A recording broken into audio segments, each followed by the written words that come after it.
He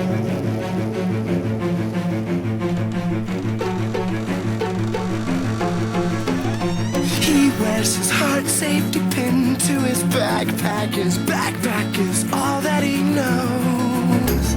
Shot down by strangers whose glances can cripple the heart and devour the soul.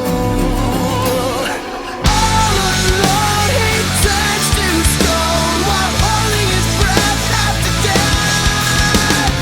Terrified of what's inside, to save his life he crawls like a worm from a bird. He crawls like a worm from a bird.